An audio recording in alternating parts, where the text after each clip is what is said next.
first thing happened was I remember waking up feeling so incredibly peaceful. Like I felt safe.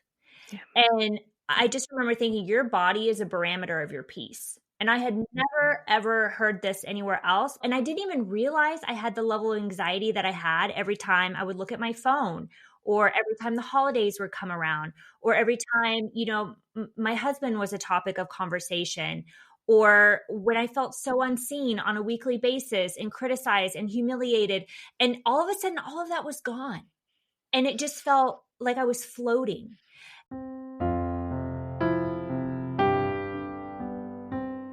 Imagine growing with all odds stacked against you.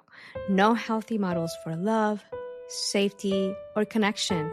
A life that seemed to be steering you toward repeating the same painful patterns. How do you create a different path? One that not only breaks the cycle, but feels fulfilling and deeply yours. Today, I get to share a conversation about resilience, self-leadership, and choosing something new for yourself. I'm joined by Franceska Marie McCaughan, a 2-time best-selling author and successful entrepreneur, whose story is a testament to what becomes possible when we refuse to accept the narrative we were handed. In this episode, Franceska and I talk about her memoir, SurThriving, healing childhood trauma, going no contact with a parent, and the role boundaries play in protecting your peace. Franceska shares how she radically changed her life and how she now helps other women do the same. You won't want to miss this episode. Hello, trauma brains. I'm Raisa, a trauma survivor who lives with complex PTSD. And I created this podcast because I know how confusing and isolating healing can feel. Welcome to Hello Trauma Brain. Here we talk about the ups and downs of healing complex trauma, boundaries, coming to terms with the fact that people I love were abusing me, and what it looks like to heal one slow and tiny step at a time. If you're living with C-PTSD or supporting someone who is, this podcast is for you. Welcome, new and returning trauma brains. I am so glad you're here. Before we get into this episode, quick reminder, I am not a licensed therapist or mental health professional. Everything shared here is based on personal experience, and this podcast is not meant to replace therapy or medical support. If you think you might have C-PTSD or any other mental health conditions mentioned here, please reach out to a licensed professional who can support you. Any people, services, or resources mentioned in this episode are not sponsoring Hello Trauma Brain, and the views shared by today's guest are their own. Also, this episode may mention trauma or topics that may feel activating. If at any point you need to pause, take a break, or skip the episode completely, please do what is best for you. All right, let's get into the show. Today's quick check-in is that I can't believe that it took me until season 3 to figure out I could greet you with the name of the podcast. But here we are. Also, this is the first time I am doing a full video episode. It is an experiment. It feels super daunting. I'm not going to lie, it feels very intimidating and exposing to come on here and be fully seen. I feel like I have been hiding behind the thumbnails and graphics this entire time, and I rarely do face posts. And the only times I've done video is if there's a guest there. And in my brain, the way that worked was I'm doing it for the guest, to bring value to the guest, and to show up just as myself and solo feels a little weird. But basically what happened was I had to delay the production of this episode by an entire week. What happened was I had technical difficulties. I like cleaning up the audio in terms of the minute details. I had done the whole audio. I cleaned it up. And then when I combined it with the video, there was like nothing I could do to save it. It was so out of sync. It was frustrating. And instead of beating myself up and forcing myself to put something out when the episode was clearly not ready, I decided to hold off. And I've been doing some research on editing with Riverside, which is the platform I've been using to record the guests. And in learning more about the platform, I realized that I might be ready to start transitioning towards video. So I decided to do this test because the solo parts are just what I call the sandwich parts of the episode, the beginning and then the end parts. And it's a little bit less recording. And yeah, I'm using this as an experiment to see how I feel about the process. Feel free to tell me in the comments how you feel about the video format if I were to switch to that. And yeah, I'm going to sit with how I feel about this episode and decide. I will say, I don't know what happened if I pressed record and then accidentally pressed stop, but I actually am recording this section again because it did not did not come through. And yeah, that's where we are at. Now, let's get into the episode. I am so thrilled to introduce Franceska Marie McCaughan. Franceska is a self-made entrepreneur, best-selling author, and speaker who supports women in leading themselves with confidence, clarity, and a deep sense of inner alignment. She has created and scaled businesses across the world, including a floral design company and the platform known as the Hotel Florist, which became the first mentorship of its kind in the floral hospitality space. Over time, her work has expanded into something much more personal and soul-led through her company Goddess Millionaires. Franceska uses human design to help guide women into becoming the version of themselves who trusts her desires, who honors her truth, and who allows herself to take up space. Her memoir, SurThriving, Breaking the Cycle of Childhood Poverty, Abuse, and Trauma, traces her lived experience of choosing to create something different for herself and her lineage. And what moved me about her story is the way she shares it, knowing that healing is not about erasing what happened, but creating a life that holds all parts of you. Now, without further delay, here is my conversation with Franceska Marie McCaughan.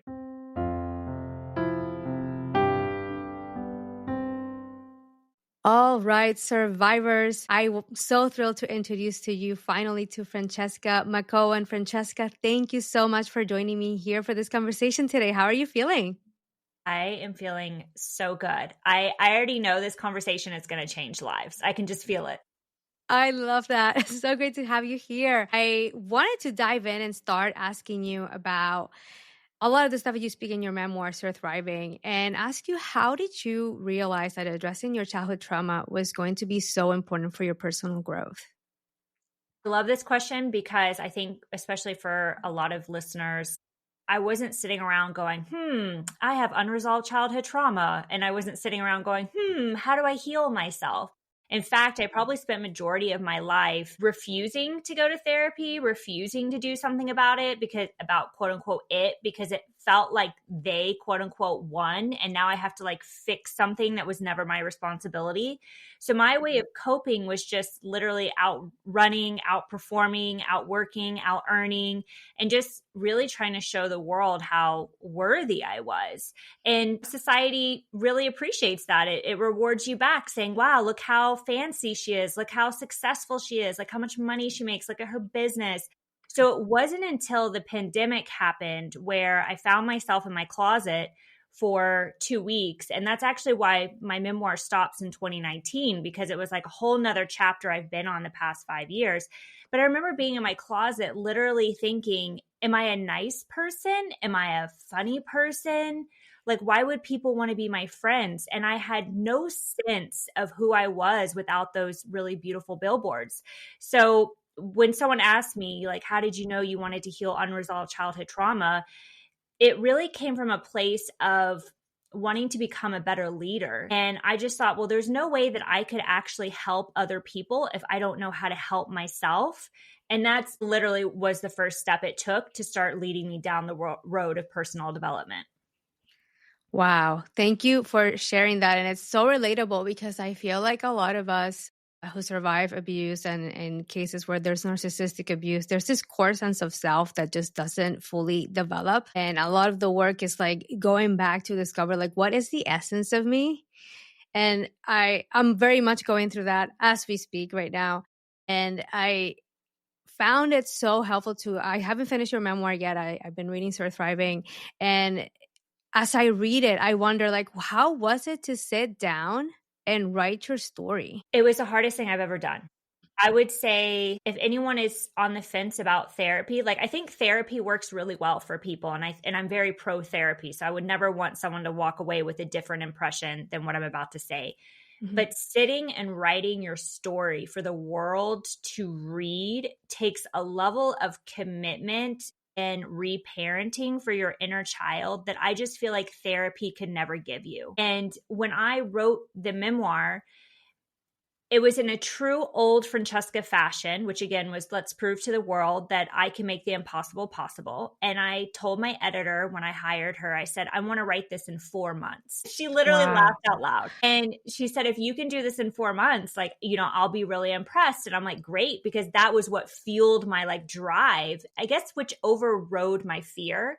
And then when I quickly realized it wasn't going to be 4 months, and in fact, it took me 2 years, it was really humbling. It was like, okay, wow, we can't actually outrun this. And I'll never forget there was a summer when I was writing, and that entire summer, I just had debilitating migraines. And it felt very humbling because you're constantly going back to versions of you, situations that, is a big difference between reliving it and revisiting it. And your nervous system is so delicate. And at the same time, you're trying to keep up with normal life. Maybe you have a partner, maybe you're raising children, maybe you're running a business, maybe you're trying to get your next promotion. So it's almost like you're living these two lives. And it wasn't until probably 3/4 through the book when I started just closing my eyes and I would just ask the younger version of me, what was it that she was never seen for? What was she never told? What did she really need to voice at that time?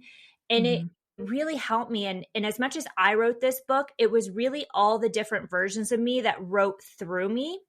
And it was one of the most healing gifts I could ever give myself. But it's been 2 years since I've published it. And I'm just now to that level of confidence where I'm like, okay, I can talk about this. Because before it was like, I wrote it and then I felt like I kind of had to run away and hide for a moment because it's not something you're wildly proud of. And it's so bittersweet. You're so proud that you owned your story, but then you still have hope for a better past. You still wished it turned out differently. Why aren't you writing a book on some kind of insane success because you invented some sort of like life-changing cancer solution, for example? I would say anyone that's going through something like this, thinking about writing their story, sharing it with the world, it is so important that you are delicate with yourself during this process because it's like an onion. You're going to remove so many of those layers. It's going to happen very quickly, but ultimately it is going to get you to that level of peace and love that you've been searching for your whole life. You're going to give yourself that through this process. Wow. Okay. I'm going to sit with that for a moment. That's so good. And I love how you're introducing this concept of like being gentle with ourselves, especially when if we're thinking about writing our story, or even if we're processing what happened to us. I feel like even as someone who is not writing a memoir right now, I sometimes think about it and I put like little ideas, like if I were to write it, this would be part of it. But I want to go back to this concept of like therapy and inner child work because I feel like it's so important. And in my experience, the therapy that I've done many modalities at this point, I could like write a book about that alone. But I feel like the therapy modalities that were not addressing inner child work were not effective for me. And now I found a therapy modality where there is child work integrated into the work. I wholeheartedly agree that has been the missing piece that has led to a lot of the growth I've done recently.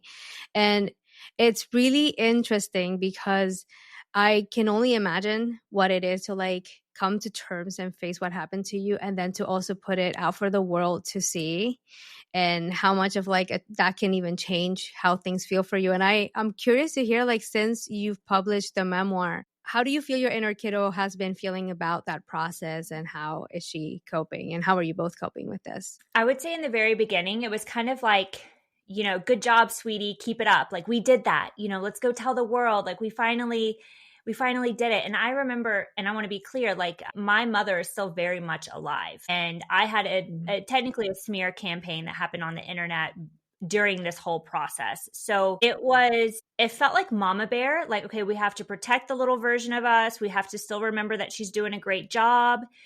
But again, I found myself, I actually was on a podcast and went viral, and I woke up one day and my DMs were full of people that had similar stories. And my first thought was, oh my God, I don't know how to handle this. And I wanted to get back to these people, but then I just kind of never did. And then I would see the messages being, unsent. And then that really struck a nerve with me. And I thought, okay, at this point, I need to just take care of me. I can only imagine you're trying to do a triathlon and you spend, a year training for it, and then you do it. And then there's kind of like this weird empty phase of, how do I fill my time? Do I want to do another one? I need to go to physical therapy because my knee doesn't work anymore. It was like I needed kind of a reset.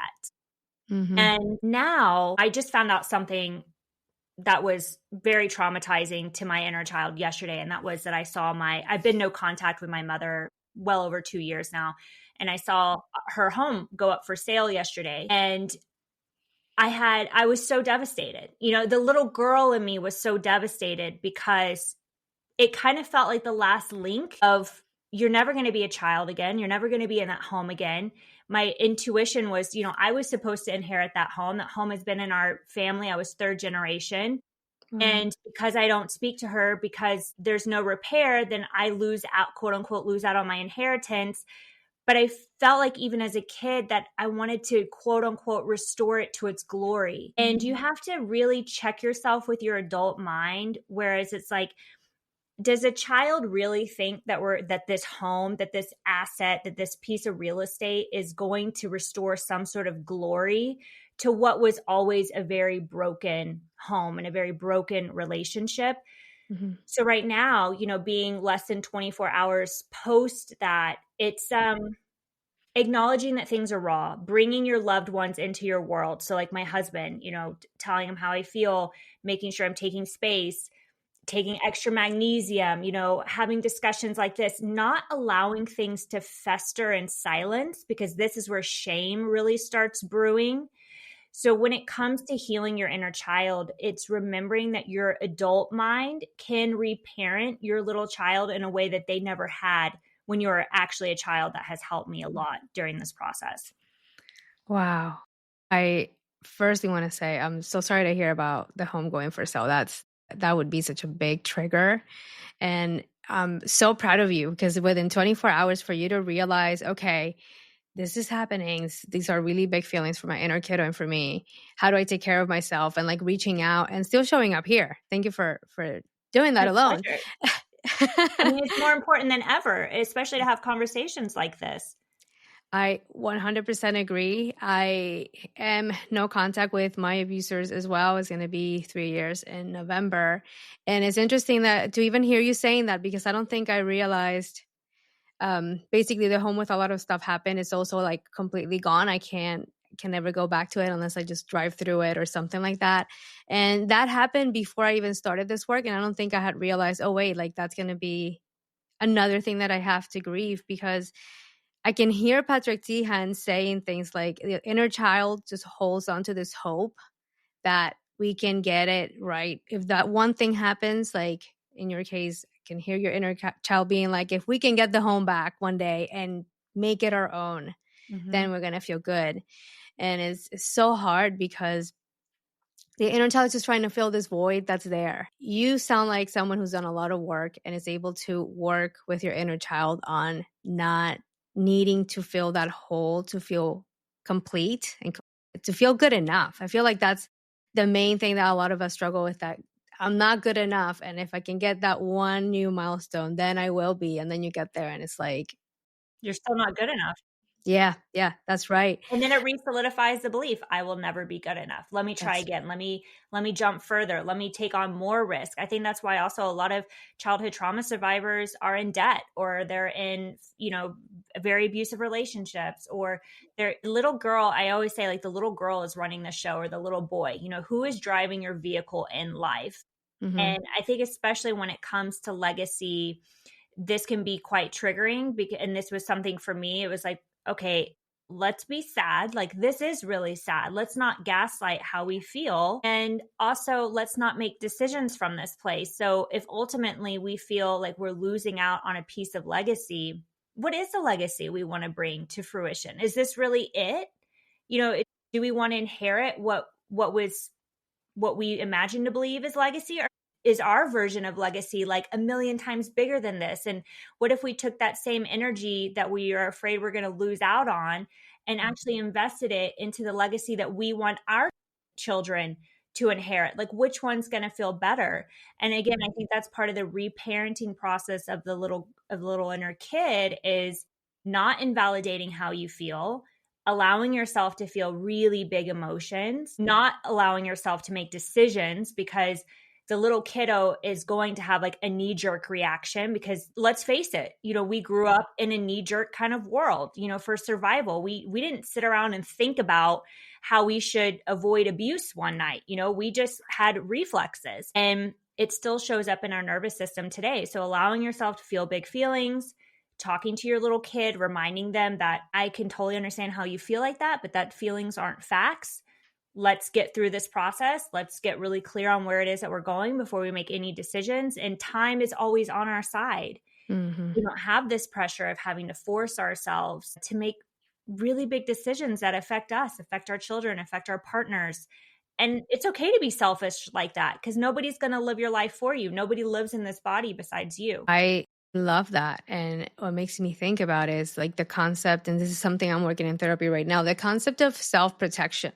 Because the concept of self-protection often, at least for me, it was, if you are protecting yourself, you're being selfish. You're being, you're not following the rules. You're being an inconvenience. You're being a burden. Like, you should be following this and not get out of that box.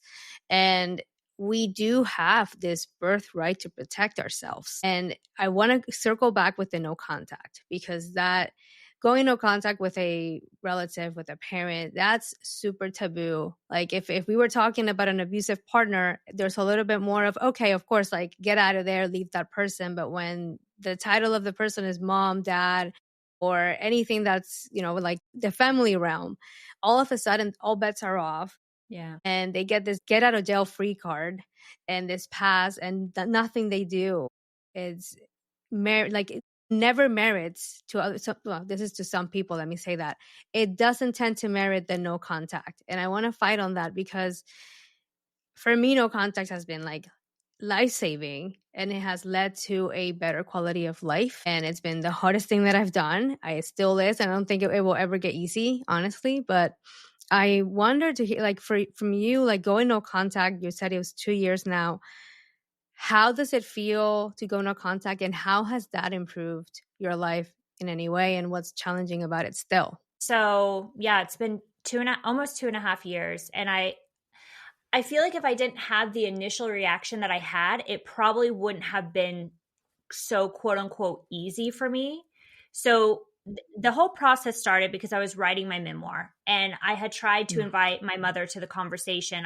Again, the little girl in me thought, we can beat the statistics. We can, show the world how it's still possible, because without a doubt, my mother had a very, very difficult time. I'm sure she had her own version of difficult childhood. I can't speak on her behalf, but there's a lot of human things that happened to her that the adult brain has understanding and compassion for, perhaps the way she was able to parent.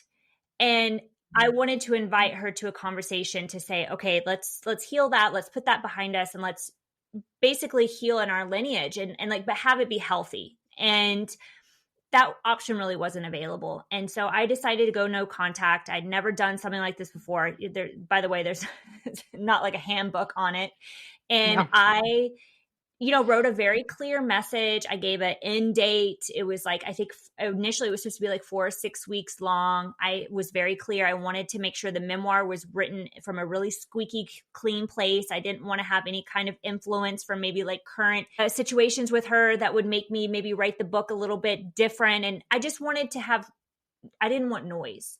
And the moment I put the no contact in, 2 things happened. The first thing happened was I remember waking up feeling so incredibly peaceful. Like, I felt safe. Yeah. And I just remember thinking, your body is a barometer of your peace. And I had never, ever heard this anywhere else, but I and I didn't even realize I had the level of anxiety that I had every time I would look at my phone, or every time the holidays would come around, or every time, my husband was a topic of conversation, or when I felt so unseen on a weekly basis and criticized and humiliated. And all of a sudden, all of that was gone. And it just felt like I was floating. And I thought, oh boy, my first thought was like, I don't want the 6 weeks to end. Yeah. Now, the flip side happened where all the boundaries were crossed. The police were sent to my house. The smear campaign started. Numerous family members called me, texted me horrible things. And I thought, geez, why would I want to disrupt my peace for this person? So I remember, I think the deadline was like August 15th. And I remember the deadline came and went. And I just thought, I'm not ready. And I think it was like 2 or 3 days later. And at this point, because I've had peace and because I've had separation, and I've just kind of written off the fact that the family is crazy and, they're going to believe whatever she says because she's the mom. Mm-hmm. I started to doubt myself. I started to doubt that it was really that bad. I started to think, well, maybe I'm the evil one. Like, how could you do this to your mother? She's in her 70s, blah, blah, blah. And I'll never forget, I got an email. And I don't know how this email came through because everything was Fort Knox blocked. But Mm-hmm. this one email came through, and it was all the words that she had told me as a child. Basically she wished that I was never born. She was wasted on me as a mother. I was like a slimy, slithery snake, all kinds of just really crazy things. And I'll never forget, I'd never hit a reply button so fast. And I just said, this is exactly why I went no contact. And at that point, I just thought, it's not worth it. Mm.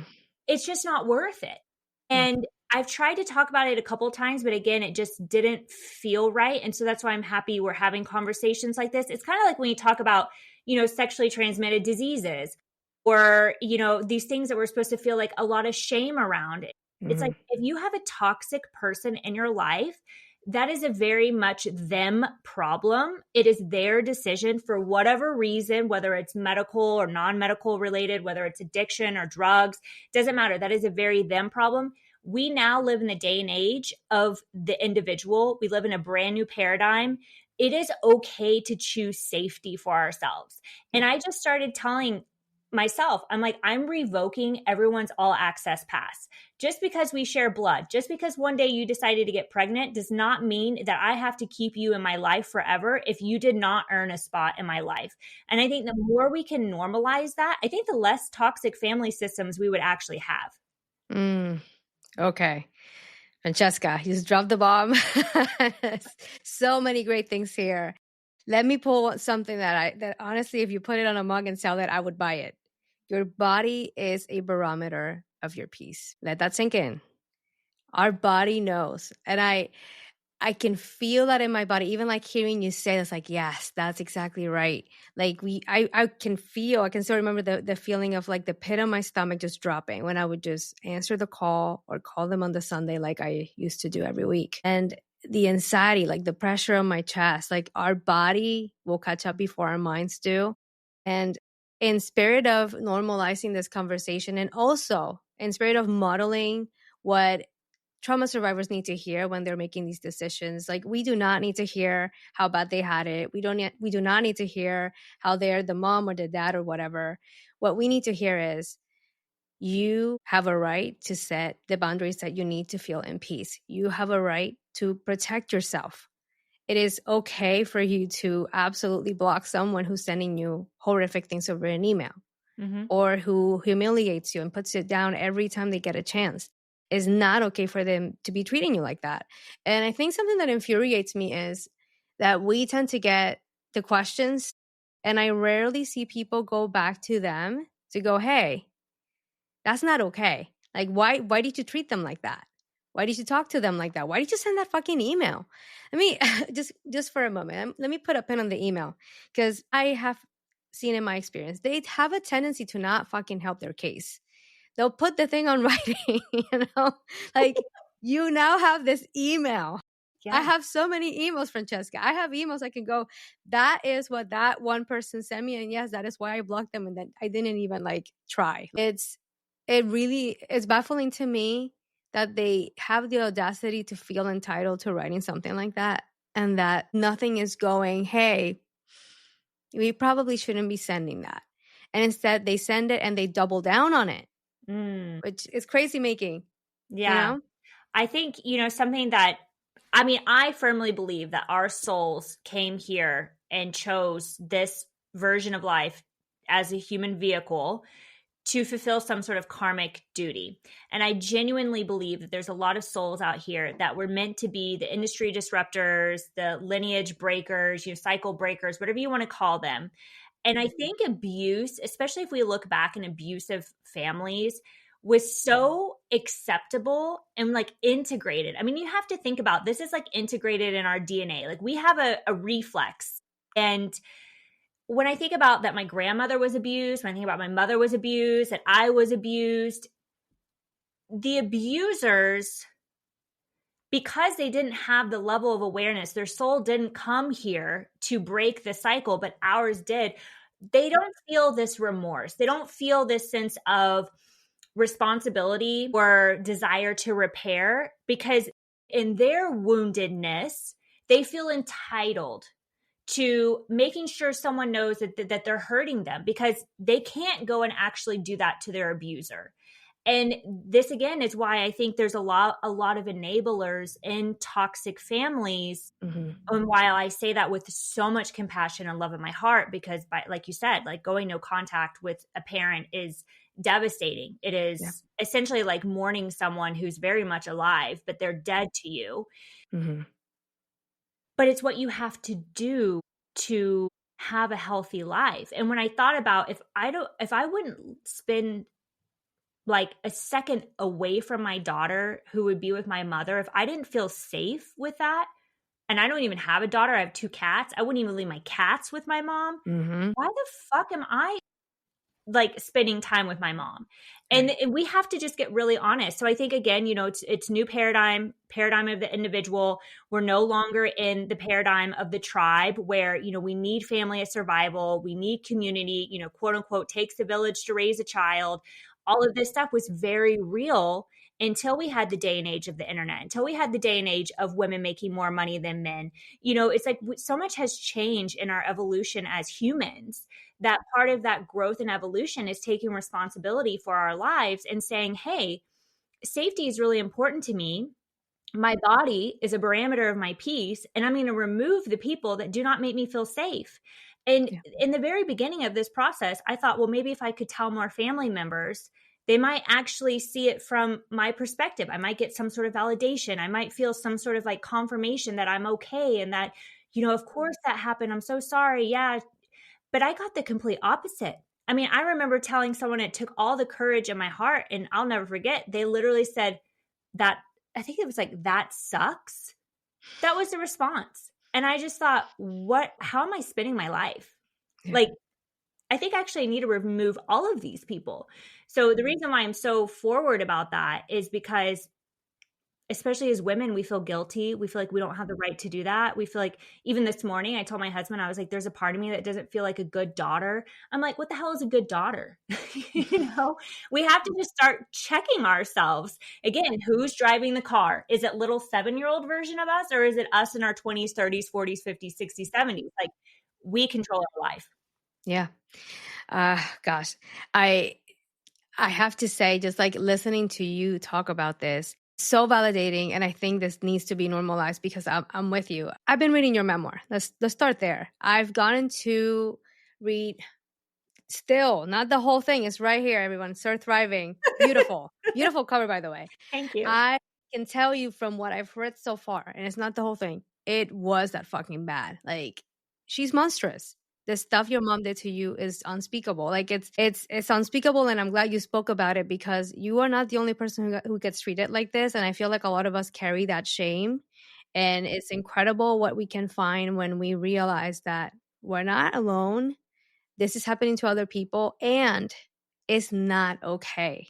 The fact that it's happening to other people doesn't make it normal, doesn't make it okay. Like, I feel like that growing up in Puerto Rico, for me, it was a thing where everybody was treated the same way. Yeah. And it was just in school, everywhere. Like, there was no safe place, even in the church. And because it was so prevalent, it just became the normal. And it took for me to get out of there, to go, wait a second, like, this is not okay. This is not how people should be treating themselves or treating other people. And sure, do I also feel compassion all the time? I feel like most of my therapy is it that bad? Am I being cruel? maybe I should have tried a little bit harder, and like reminding my inner kiddo that like we've tried for 3 decades, over 3 decades, trying time and time again. You shouldn't have to try. Right, This is the right. other thing. Yeah. Yeah, 100%. And even with all that I did, like if anything, it should have been fucking sooner. It should have been like a decade before that. I had moments a decade before that where I could have been like, this is I'm bouncing. I'm bouncing, and I didn't bounce because I was so in it. And I feel like that feeling doesn't quite, I don't know that it ever quite fully goes away, but I think the practice is still choosing ourselves and our peace and our well-being at the end of the day.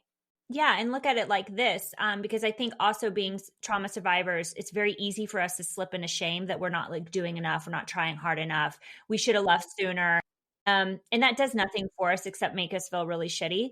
I look at it like this: just because the feeling goes away of I feel guilty, maybe I should try again, let me go save the house and restore it to its glory, whatever the narrative is that our brain wants to show us that day. It's remembering that we can't take just one everything shower. We can't just take one 30-minute hot shower, wash, shampoo, condition, deep moisturize, shave, all the things, and just never have to shower again. Like, I don't care how amazing that shower is, that one shower, guess what? You're going to have to shower again tomorrow. And it's totally fine. Like, it doesn't mean anything about your showering capabilities. It doesn't mean anything about the shampoo you're using. It's just, that's how it is. And so when you can kind of take the sting out of, hey, you're doing it wrong, and take your power back, as in every day it gets to be a choice. Every day I look forward to the shower I'm going to take. Every day I look forward to climbing into my really warm bed and feeling super safe and knowing that tomorrow's going to be another fucking phenomenal day because I'm in charge of it. When I can come at it with that attitude versus I should have went to bed earlier. Imagine if I really prioritize my deep sleep better, like 2 years ago, I might have less wrinkles. You start realizing how that negative self-talk, again, is just part of your healing process. And we don't necessarily need it to go away in order to have really amazing lives. It's just there. It's kind of like noise upstairs, listening to your neighbor. Yeah, it gets annoying at times, but if you focus on it, you're going to be more annoyed. And if you kind of let it be in the background while you're meditating, well, you're probably going to have a really good meditation. So it's remembering you're always in power of what kind of thoughts you want to have about your life, all aspects of your life, including this. I love that. And I want to highlight this concept that you're introducing about we can still live a good life, like our best life or the life that we are looking for. And we don't have to wait for the whole healing to be done. No, because you're going to wait forever. Exactly. That's exactly right. I love that. And I want to transition because something that I've seen about you that I admire a lot and it's very inspirational to me is how you have radically taken your life back and transformed it completely, because you got set up for so many chaotic situations and to accept that over and over. And somehow you went from being a child that ended up in the foster care system, who didn't have running water, who was abused severely. And you now, as you log in today, you have your own businesses, you have found a loving spouse, and from your Instagram, your life looks pretty good. And what I love about you too is that you keep it real, though, even in your memoir. Like, you're always like, even though you're sharing the wonderful things that happen in your life, you also are sharing the struggles. And that to me is like so real, because it's not one way or the other. It can be both, sometimes coexisting together. And something that I heard you say recently on an interview was that back then people kept saying, you look like $1,000,000. But you said, I just wanted to feel like the $1,000,000. And I'm curious to hear, what is making you feel like $1,000,000 these days? I just got goosebumps over my entire body. So, we think it's the money. We think it's the fame. We think it's the status. We think it's the followers. We think it's the people recognizing us on the streets. Like, whatever the thing is, whatever we think the thing is that's going to give us the feeling. And I have learned it's not the thing at all. And that the feeling was always available to you.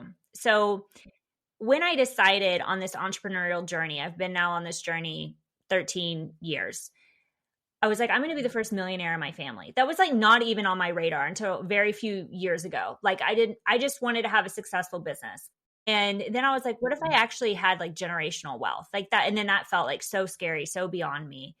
And then I thought, well, what does that actually feel like? Like, I know what it looks like. You know, I could have some designer bags, have like whatever house I want, live wherever I want, nice car, whatever. But like, what would that feel like? And I actually started making that my mission, where I was like, how do I find beauty in every single thing that I do? And it's because for a big part of my life, it was just all about go, go, go, survival mode, good enough, get it done, hustle, push, sacrifice.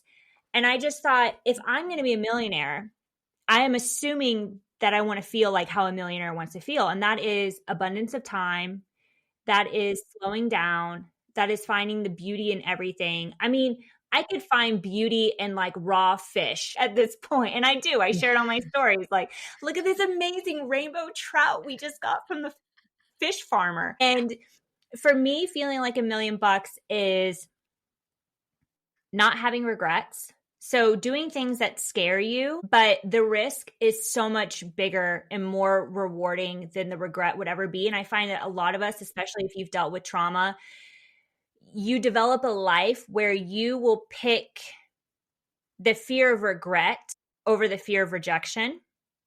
So it's getting really clear on what areas of my life am I playing small, where maybe I don't want to be seen, or maybe I haven't accepted myself as good enough. It is having an abundance of time. So like, what about my life? It started to be like, what about my life do I not like? And I had to create an avatar. My avatar was Goddess Millionaires. And definitely when I had this idea of Goddess Millionaires, I laughed out loud. I felt like an idiot because I was neither goddess nor millionaires. And it took me about a week to share it with my husband. I just remember being in the front seat of our massive Dodge truck because we were trailer lifing. We built a cargo trailer, lived around the US for 7 months. We'd never RV'd in our life. It was an absolute shit show, but it was actually one of the best experiences. And I remember just saying, hey, I think that I'm Goddess Millionaire. And even to this day, I have to do a little giggle because it felt so close. You know, it felt like so me, but so outside of me. And I just will never forget. He said, well, that's exactly how I see you. And I was like, so how can I be more feminine? How can I slow down? How can I take a little bit more time? How can I fall in love with my life just a little bit more? How can I realize that this is what I used to pray for? And, you know, it's as little as putting a heating pad underneath my fitted sheet in my bed. So at night I get in and it's nice and warm and toasty. It's like, what are little gifts that I can give myself every single day when I make my smoothie and like pouring it into this beautiful wine glass and like taking a photo of it and then sipping it next to a window? I mean, we're talking about 5 minutes here, but it's this decadence where you're so hooked into your life, where you're turned on by your own life, where you're excited. And the moment that something maybe doesn't feel good anymore, then you release it. In the beginning, that looked like being Goddess Millionaires. And I would ask myself, what does she eat? What does she drink? How does she buy her clothes? What's important to her? What are the values she has? Because otherwise, I don't think I could have gotten to where I'm at today. And that really helps. So if anyone's looking to, maybe they think that, oh, well, once I make an extra $100,000, I'll feel more fulfilled, or, you know, the money problems will be off, so my husband and I will have a better marriage. It's like, what if you figured out how to connect with your husband today, you know, without the money? Because I can tell you there's been I went through a huge financial death portal, and it was like one of the most humbling experiences. And I felt like it was almost a challenge to recreate what I had experienced as a child. And I just thought, you know what? I don't need that to feel good in my life. You know, how can I fall in love with other parts of my life without that? So that when it returns, because I know it will, it'll feel like the cherry on top, and it won't feel like toothpicks that I'm building my life on. And so for anyone listening, I just want to let you know that you really can fall in love with your life today. It's just choosing one little thing and maybe doing it a little bit different, a little bit more decadent, a little bit too much, you know, and then just watch it compound and it'll take your breath away. Wow. Okay. Let me highlight this whole thing. So first thing, I am 100% with you. I love hearing this whole prioritizing what can you do today, what's available to you today, and going with that. Because a lot of us, and I definitely have done this, like future faking myself into I will have, if I can get to the thing, then I will feel the way I want to feel. And I've been discovering lately that actually, what if like feeling the way that I want to feel? Like, what if I embody that feeling today? That can open up the space, the energy, and the time that would allow me to get all these other things done.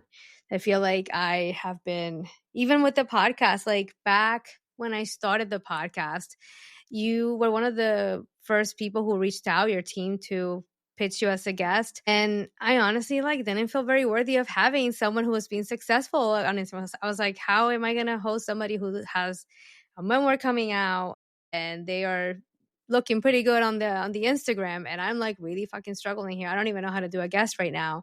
And it took until a few months back, and I was like, okay, like I think I need to start letting go of this feeling that I think a part of me, when I get a guest on, I want to be as valuable as I can to them. So I would love to have like a bajillion of followers that can really amplify the voice of the guest.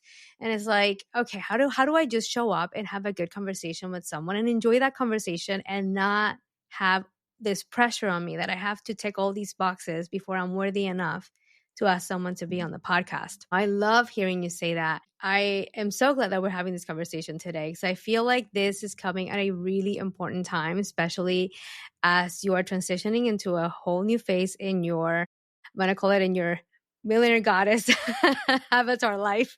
And it is your human design work. And I'm going to be honest, I'm new to hearing about this. I've heard a little bit here and there. But for anyone who is also new like me, can you briefly explain what human design is and how can it help childhood trauma survivors? Yeah. Okay, so let's go back to 2020. I got to give you a little context. And it was the first time I had experienced it. I remember I was laying in the bath. I got a text from a friend who, ironically, is the one that wrote the little quote on the back of the book. So wonderful. It's very surreal to tell this story now. And I remember he said, hey, I feel like you should look into human design. I feel like you'd really like that. And let me just paint the picture. I was not a woo-woo girly. I did yoga because I wanted to have a nice body, not because I wanted to be yin. You know, it's just like I was not into astrology. I knew I was a Sagittarius and that was about it. So I remember I looked it up and I just thought, this is really dumb. I don't know what to do with this.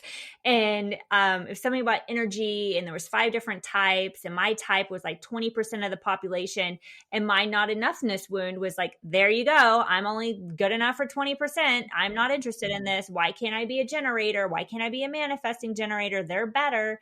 And completely wrote it off. And then about 2021, maybe like a year and a half later, when I was really kind of lost, my floral coaching business was starting to take off. I was starting to coach women that I could really relate to. And it was scary because I felt like, oh my God, I'm not a leader. I'm a peer. How do I actually become a leader? What do I need to invest in? And then I'm going to write a book because that'll make me like more legit as a leader. And then suddenly thinking, oh my God, I don't even know who I am. And I said, okay, there was that human design thing. There was something about human design. And the whole thing apparently is it's like your blueprint of who you came here to be. And at that point, I was like, I don't have anything to lose. So it felt like grasping at straws. And I remember I looked at it again and I was like, oh my God, I'm going to need someone to decode this for me. This is way too complicated. So I hired a one-on-one coach. And I said, tell me what I need to know. Don't know what I was expecting, but that 1 hour call, there was like 4 calls, but that first one, I felt my whole life just stopped. And I remember as soon as the call, I ran out. My husband and I were supposed to go to the grocery store or something. And I said, no, I need you to sit down. I need to tell you everything I just learned about myself. And I always say, like, when I do readings now with clients, I'm like, I'm not going to tell you anything about you where you go, no way. Like, I have a superpower. I had no idea. But I am going to find all of the things that you actually think are wrong with you that are actually your superpower, and you're never going to feel more seen. And I just did this with a client who was a generator. I think I was like 2 messages in and she just started crying and she was like, I've never felt more seen. And this is the thing about human design is it is your unique blueprint. It's made up of 5 different sciences, from quantum physics to astrology to I Ching, Kabbalah Tree of Life. It is incredible. And There's 5 different energy types in our collective, and it's learning about how you operate as your energy type, but it's as unique as your thumbprint. So when I say energy type, I want you to think like zodiac sign. Like that really makes it superficial, but you can also grasp the categories you might be put in. So some people are meant to initiate, some people are meant to guide, are meant to like bring the ideas to life. Imagine a collective where we're all in alignment with our human design. I mean, it would be a utopia. So it changed my life. It helped me decode so much about my unresolved childhood trauma. It helped me come back home to myself and really accept versions of me that I thought was wrong. I didn't get it right. This is why I had the experience that I had. And I became certified in it a number of years ago. I think it's been like 3 years now. And I've just used it with private clients, like coaching clients, business clients. And it really helped them in their business. And then I thought, you know what? We need to bring this modality out where people can actually heal through it. It was a huge part of my healing journey. I couldn't get on board with a therapist. I got on board with writing a book in human design. And so now it's something I'm really excited about, is to educate people to actually help them understand who they are. It's like driving a car, but having no idea how to change the oil, or having no idea where the brakes are located or the engine. Oh. And it's like, you need to know how to fix these things, or like actually know, hey, you have a sports car, and when you press this button, you go 10 times faster. And that is what human design is for us in our human life. Wow. That sounds extremely meaningful. So I feel like for a lot of us, everything is a question mark. Like who are we is a question mark. How do we get to a place where we can start improving our lives? Another question mark. And I feel like things like this, that can bring some language into the experiences that we're having. And what I like about it is hearing you say that a lot of us carry that toxic shame and those feelings of not being good enough. And a lot of the things like that, just everything is distorted, our own perception. So like to have something that can be like, actually, this thing you think is horrible about you, it's actually something that can be very helpful. And it's a beautiful quality you have, can be so transformative, especially for those of us letting go of that toxic shame. Actually, I want to circle back to something you were talking about that I wanted to ask you about, which is your innate ability to look for beauty in anything. And I'll give a little bit of background, because I feel like this question evolved a little bit based on what's happened in the last few days. So I sent you the questions ahead of time, which is a new thing I'm doing this season. Any guests from the previous seasons, you didn't get them ahead of time, so I wasn't doing it back then. But now I am. And I wanted to ask you about something I read in your memoir, SurThriving, which was when you were little, your mom had thrown away all these Easter eggs you got from school, and you managed to not only get them back, but you like managed to get them filled in with this fake grass, hid them for yourself, and went on a hunt in the morning the next day before your mom even woke up. And as I read that, I thought, man, this woman has been working with nothing this entire time, like making beautiful things out of thin air. And as I have seen some of your content, like it's very apparent to me that you still have that quality. And what I found interesting, and this is something I do all the time myself, so I'll throw myself under the bus here for a second too. I noticed that when I sent you the questions, one of your posts ramping up to this was that you were like, it's ChatGPT. I just used ChatGPT to do this thing the other day, and it looks like I'm a 5-star Michelin chef, but it was really the AI. And I was like, oh my gosh, she's doing the same thing I do, which is not take credit for it, because you didn't have ChatGPT back when you were a kid. ChatGPT didn't tell you to get the eggs and fill them with grass and put them away. Like, girl, it's been you. It's been you the entire time. And sure, we have tools now that allow us to make beauty out of nothing with a little bit more help. But I feel like you were born with this beautiful quality of looking at a situation, even the most dire one, and going, okay, how do I make the best out of this? And it is a beautiful thing about you. And can it be exploited by somebody who's an abuser? Yeah, you fucking betcha. But to see you take that quality and bring it to the things that you love doing, it's been beautiful. And the way I'm going to throw myself under the bus and admit that I do this too is, you said, I'm going on this big podcast. And I'm like, what big podcast? Like, what I'm talking about here? Is there another podcast she's doing this weekend? And then you said the question, I was like, no, she's talking about mine. But it's so interesting to me how like we can still struggle with giving ourselves the credit that we're due for the things that we achieve. And I just want to let you know, like, I see you, girl. You work so hard, and I'm so proud of you for everything that you've done so far. And I just wanted to say that to you. Thank you. Yeah. Wow. It's been incredible. I didn't hire a coach or a mentor until 2020. I just was under the impression that if you needed a coach or mentor in business, you shouldn't be in business. Like I was very lone wolf, very you either have it or you don't, like wore superiority like a badge of honor, and Mm-hmm. then I think I took a year off, I don't know, last year. And I just thought, okay, a 3 line in human design is all about trial and error. And I thought, okay, I need to go and do some trial and error work.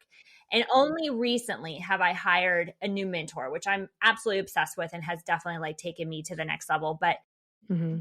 one of the things she said to me on this topic, which I was like, of course you do, which her biggest thing is like, you make everything a big fucking deal. And I feel like I've done that my entire life. You just make everything a big deal. From a therapist lens, I really survived through imagination. Everything was in my imagination. I knew I had a client actually last year ask me, how did you go from like the life you were set up to have, basically being another statistic to being the woman you are today with the level of success that you have today, the impact that you've made today. And I just knew even as a kid, I didn't want that kind of life.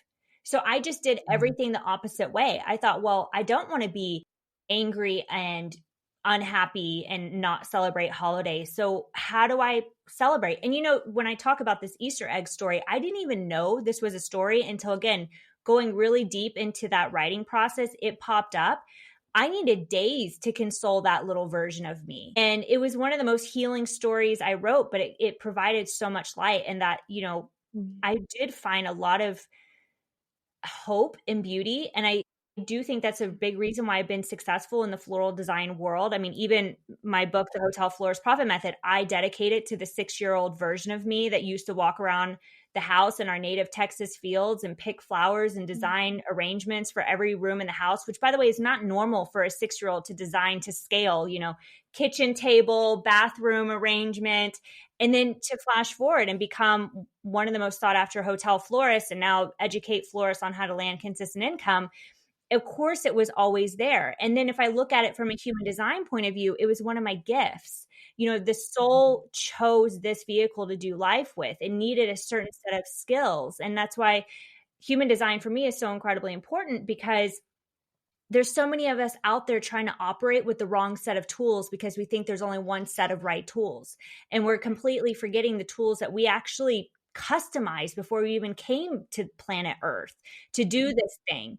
So I'm grateful for your very kind words. And I also want to say that anyone that picks up on something like this and sees that in me means they also have it in themselves as well. It's just a mirror. Yeah. Yeah. I 100% agree with that. I feel like the reason I can pick it up is definitely because I do it, like that self-awareness. Yeah. And firstly, you're so welcome. And I did want to ask you, because I thought the name of your memoir is fucking brilliant. Like we always think, I've heard so much about like surviving to thriving, but like SurThriving, like to do both at the same time. I feel like this can mean so many things, and I'm sure the meaning of this have shifted for you. I'm curious to hear, what does SurThriving mean for you today? So when I thought of SurThriving, it felt like cutting something off. So, when you're about to say surviving, but instead of using a V, you use a T. And like, how much would that change your life? It's like picking a better feeling thought or adding the word and, yet, or but to your sentence. It's like breaking that pattern of negativity. And I come from a lineage of women that were proud of how they survived. And I think survival is a very admirable thing. I think I could probably out survive a lot of people. I mean, I did. I grew up in survival. Yeah. But that's not something that feels good. Going back to like, how would it feel to be a millionaire? How does $1 million feel? It's not survival. It's not constantly looking over your shoulder. It's not waiting for the ball to drop. And so for me, it was kind of like that pattern break, like SurThriving. What does it look like to do both? What does it look like to still have survival skills, but your main focus in life is the thriving part? What does that look like? And for me, going back to like how I've intentionally co-created my life, I live a life that I could have never imagined I would live, but I Mhm. always knew I would in a way. And that's why I say, like, your dreams are just memories from the future. And if you need proof, let's take you, for example, in this podcast that you're hosting. It is a big podcast. It is a big fucking deal because you're talking about Thank topics that most people don't want to talk about or pretend that don't exist. And just you. Mhm. because maybe it doesn't have the million and bajillion listeners today doesn't mean it's not going to have it in 5 years. And if you don't quit, then you win.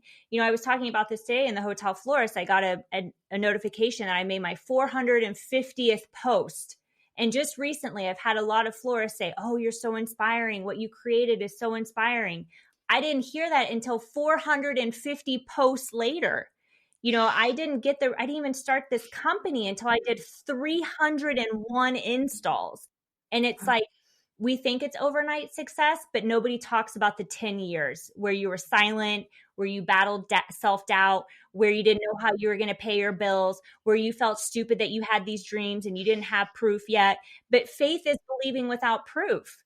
And so for me, when I think about SurThriving, I think about what was, and I'm very grateful for the skill set that I learned and what will be. And I can choose every day to focus more on the thriving part, the more of the thriving in life, living my best life, if that's my anchor, versus where I come from, which is, look how hard I had it. Look how I'm barely making it. Look how the world is against me. I'm like surviving, like people like us, and I just, Mhm.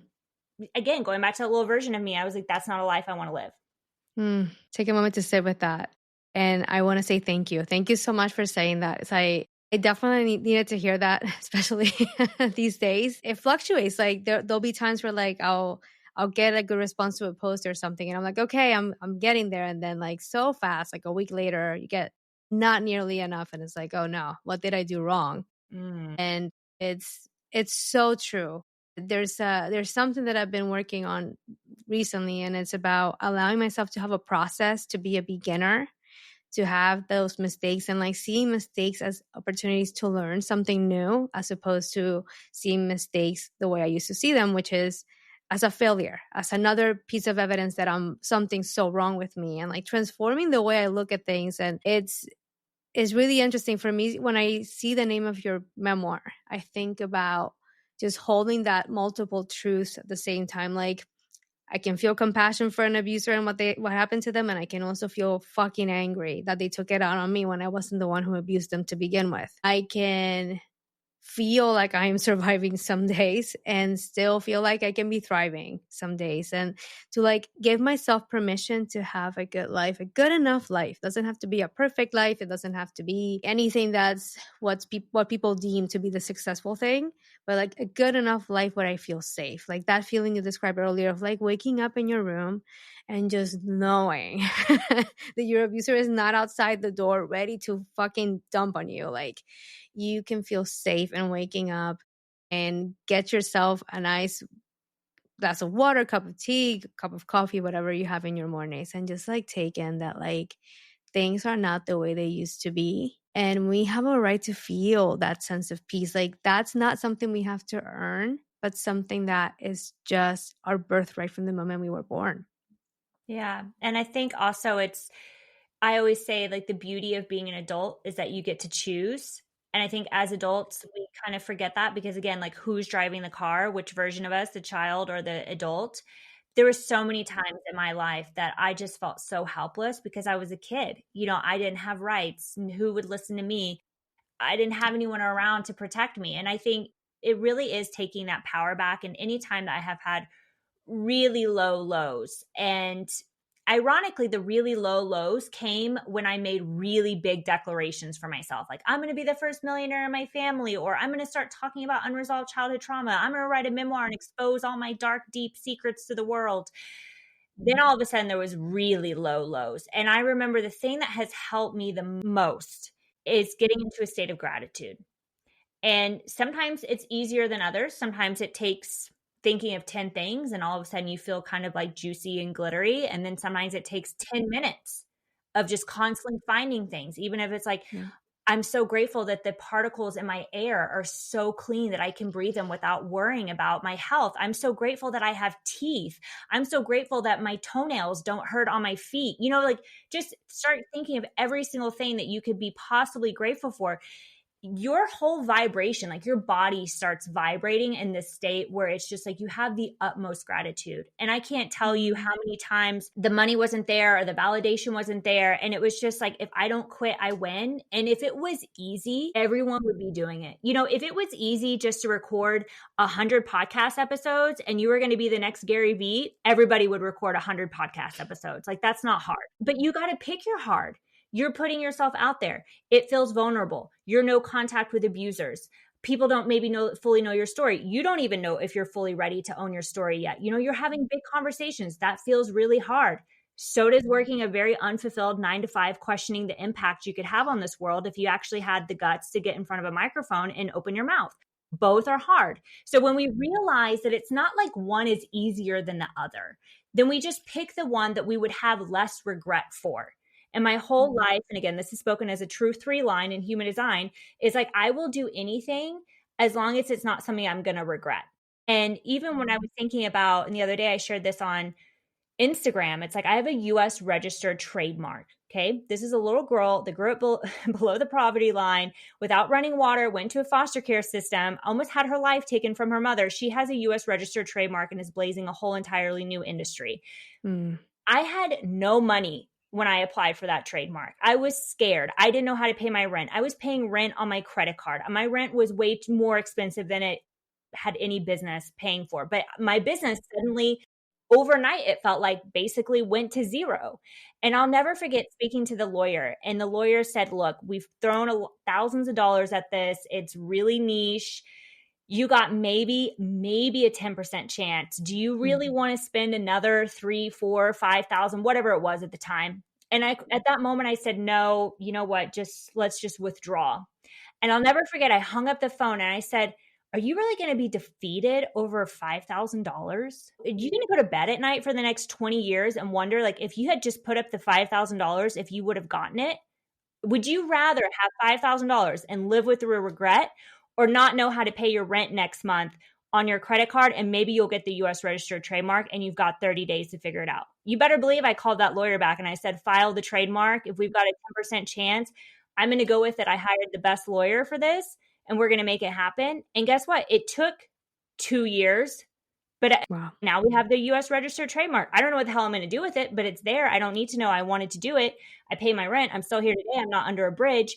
So I think if we just remember that we're really fucking powerful, and if we don't let like our current circumstances paint some sort of bullshit story about as to why we can or cannot do things for our future, we're going to be a lot more successful if we just remember we're not available for regret.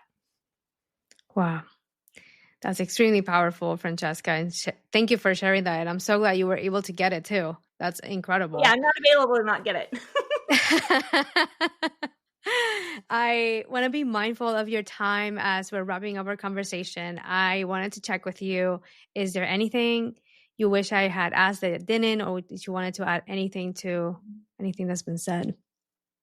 I think we had a really great conversation. I would say, whenever we think of childhood trauma survivors, we think about people that slip through the cracks. We think about the people on the streets. We think about people that become addicts and end up in really abusive relationships. And I want to say there's a huge population out there, because childhood trauma affects 70% of our population. And it shows up with chronic pain, substance abuse, other toxic family depression. There's a big part of us that think that we've out-earned it or we've outworked it.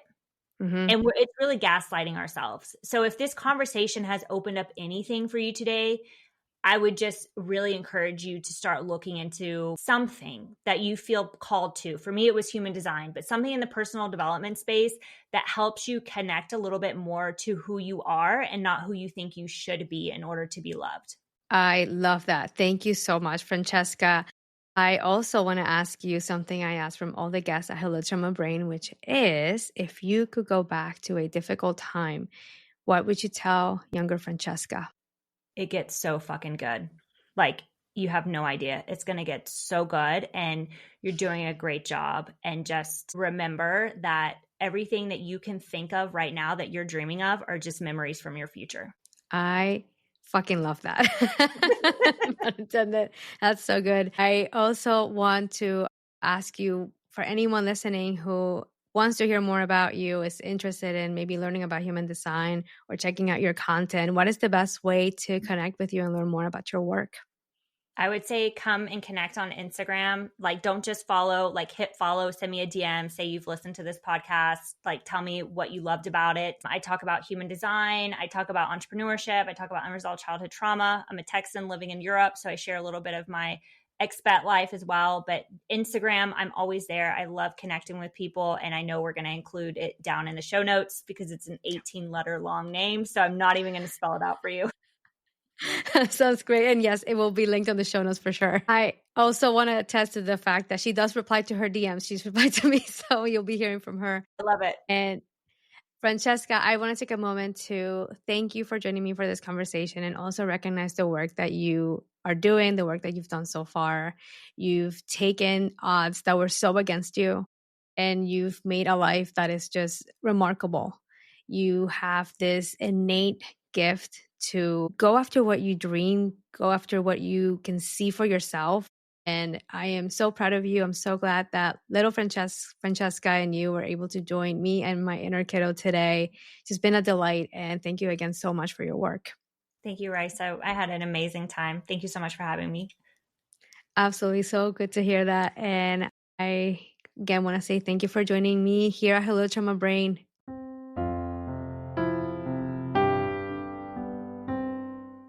All right, Trauma Brains, checking in. How are you feeling after hearing my conversation with Franceska? I hope you enjoyed it as much as I did, and stay tuned for the healing invitation for this episode. In this episode's healing invitation, I want to offer you a few things to reflect about that were inspired by Franceska. When I heard Franceska say, "Your body is your barometer of peace," I felt the truth of her statement in my own body. I invite you to reflect on how your body is your barometer of peace. Pay attention to your body this week and how you feel as you interact with people. Is your body sounding alarms? Do you feel peace? Perhaps you're not sure. Instead of decoding your body signals, start by noticing the sensations. Does any part of your body tenses up around someone? For me, I tend to notice a tightness in my chest and nausea sometimes. It takes time, but as you practice, you may start to notice the things going on in the background. No need to change anything. You are just observing. Please let me know in the comments how this episode's healing invitation goes if you choose to accept it. Before we wrap up this episode, all music and production is courtesy of yours truly. As a trauma survivor, I struggle asking for help and would like to practice here by asking you to help me support this podcast. You can subscribe and leave a 5-star review on Apple Podcasts, Spotify, Amazon Music, or wherever you're watching. Share this episode with anyone you think might find it helpful. Follow the podcast on Instagram at Hello Trauma Brain. Subscribe to the Hello Trauma Brain YouTube channel and hit the notification bell to be the first to know when new episodes go live. And if you like, you can also make a donation via PayPal. Thank you in advance for your support. Even a little goes a long way in helping this podcast reach more survivors who could benefit from this content. No worries. Links to everything will be in the show notes. Thank you for joining me and Franceska today. We hope you found this episode helpful. I wish you the best as you continue SurThriving. It is time for our farewell affirmations. I invite you to repeat after me. I welcome the belief that I am enough.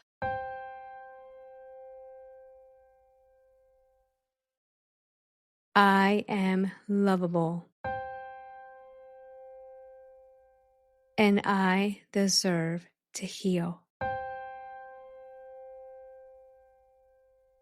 Thank you for watching. For those of you on YouTube, you can click on any of these links to check out more episodes and subscribe to the channel. I wish you a gentle rest of your day, and I'll see you next time.